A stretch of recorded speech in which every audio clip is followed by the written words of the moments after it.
सुमिर पवन सुत पावन नाम, अपने बस करी राखे राम। हनुमान जी ने राम नाम तो ऐसा जपा कि भगवान उनके वश में हो गए। ये हमने आपको उसका आध्यात्मिक बता दिया कि आपको का कल्याण कब होगा, यदि सुनीति के अनुसार चलेगा तो उसको ध्रुव की प्राप्ति होगी। तो हमको भी इसी प्रकार अपने जीवन में धर्म को महत्व देना चाहिए। बोलो श्री कृष्ण चंद्र भगवान की। उसके बाद पृथु महाराज का चरित्र आता है। उन्होंने दिव्य यज्ञ आदि किए और पृथ्वी का दोहन किया, अनेक रत्नों को प्राप्त किया, अद्भुत शासन किया, पृथ्वी के सम्राट माने गए। उसके बाद चौथा चरित्र पुरंजनोपाख्यान आता है। एक पुरंजन नाम का राजा था, उसका अविज्ञात नाम का सखा था और वो एक कन्या पर मोहित हो गया जिसका नाम था पुरंजनी।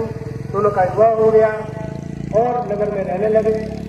इतना आसक्त हो गया पुरंजनी पर कि जैसा पुरंजनी करे ऐसा ही करे। जब वो हंसे तो हंसे, वो रोए तो ये रोए, वो चले तो ये चले। आज की भाषा में जोरू का क्या क्या जोरू का, अच्छा बड़ा पता है ना।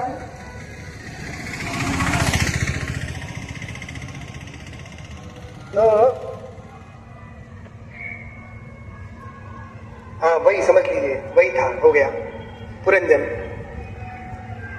अब उसमें उसके राज्य पर आक्रमण हो गया। अंत तक वो पुरंजनी में आसक्त रहा और जब मर गया तो उसको फिर एक राजकुमार के रूप में जन्म लेना पड़ा, क्योंकि पुरंजनी का ध्यान करते करते। इसलिए कहीं कहीं जो कथाओं में भेद दिखाई देता है उसका कारण यही है कि एक वक्ता ने अलग कल्प की कथा सुनाई, दूसरे वक्ता ने दूसरे कल्प की कथा सुनाई। इसके कारण कभी कभी थोड़ा सा भेद प्रतीत होता है। बाकी कथाएं सारी सत्य है, क्योंकि कल्प भेद से सारी कथाएं सत्य मानी गई है। कल्प भेद हरिचरित सुहाए, बाकी अनेक मुनि सन गाए। कल्प भेद से कथा अलग अलग गाई है, वो इसको सुनकर आश्चर्य मत करना, क्योंकि हरि अनंत हरि कथा अनंता, कहे नहीं बहुविधि सब संता। भगवान की अनंत, भगवान की कथा भी अनंत। अनेक प्रकार से संत महात्मा लोग, विद्वान ऋषिगण इसका बखान करते हैं। ये तो क्रांतिदर्शी ऋषिगण है, उनको तो अपने लोग को देखकर अनुमान करके कुछ बोलते हैं, पढ़कर बोलते हैं। उनको तो प्रत्यक्ष दिखता है, वो बोलते हैं, वो लिखते हैं। इसलिए ऋषियों की जो वाणी है उसको आर्ष वाणी कहते हैं। ऋषिणा प्रोक्तम आर्षम कहते हैं, आर्ष ग्रंथ। वाल्मीकि रामायण आर्ष ग्रंथ है। आर्ष का मतलब क्या है? ऋषि के द्वारा कहा गया हो उसको कहते हैं आर्ष। ऋषिणा प्रोक्तम आर्षम। ऐसे इस ग्रंथ भागवत भी आर्ष ग्रंथ है, इसलिए इसके कई प्रयोग आर्ष प्रयोग है, मेरी प्रयोग है। जैसे धीमहि मंगलाचरण में सबसे पहले के लिए धीमहि लौकिक व्याकरण के अनुसार सिद्ध नहीं होता, उसके अनुसार ध्याय हो ऐसा रूप बनेगा। मगर धीमहि प्रयोग किया, ये आर्ष प्रयोग है, मेरी प्रयोग, मेरी व्याख्या के अनुसार ये होता है। तो इस प्रकार मैत्रेय जी का संवाद हुआ। मैंने प्रश्न पूछे, उनका उत्तर मैत्रेय जी ने दिया। देखिए भागवत की जो परंपरा है वो भी दो परंपरा है, श्रोता वक्ता वक्ता। ये चार वक्ता श्रोता तो अलग, इसके अलावा दो परंपरा है। एक परंपरा कौन सी है? नारायण से प्रारंभ होती है।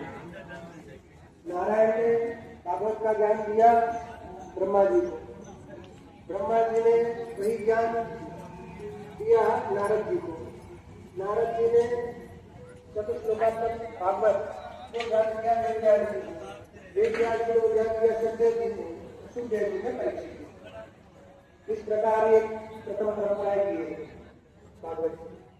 और दूसरी परंपरा संकर्षण से प्रारंभ होती है। भगवान संकर्षण है शेषनाग, तो उसके आदि वक्ता भगवान संकर्षण है। उन्होंने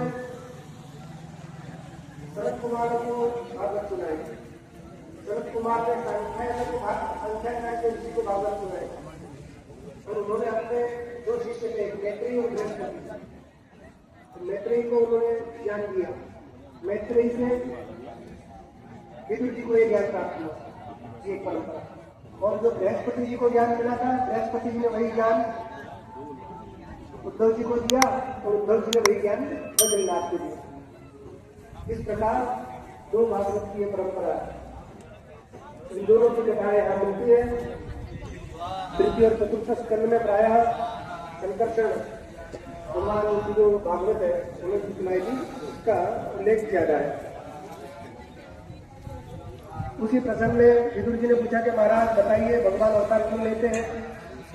तो मैत्रेयी जी ने सुनाया कि एक बार सनकादि ऋषिगण वैकुंठ लोग गए, वहां पर उनका अनादर हो गया। जय विजय ने उनका अपमान कर दिया, उनको आ गया क्रोध और उन्होंने साथ दे दिया, जाओ तुम 3 जन्म तक असुर भाव को प्राप्त हो जाए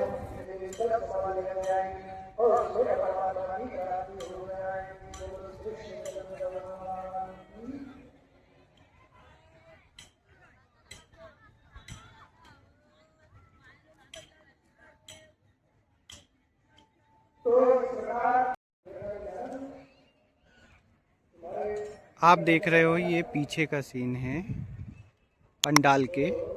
और यहाँ पे मेरे पीछे देखिए कुछ दुकानें भी अभी लगना चालू हुई हैं, जो बच्चों के लिए झूले वगैरह और भी नए नए दुकानें आई हैं। काफ़ी बड़ा मैदान है।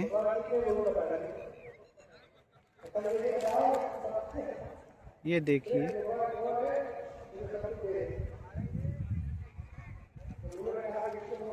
ये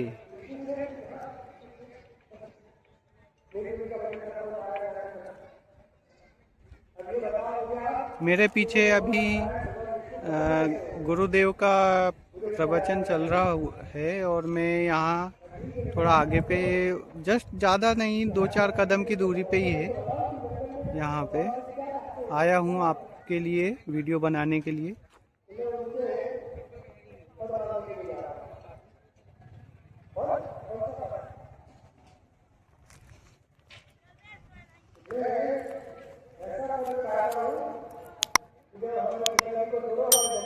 अब नेक्स्ट वीडियो आपको अगले दिन दिखाता हूँ जब भीड़ रहेगा।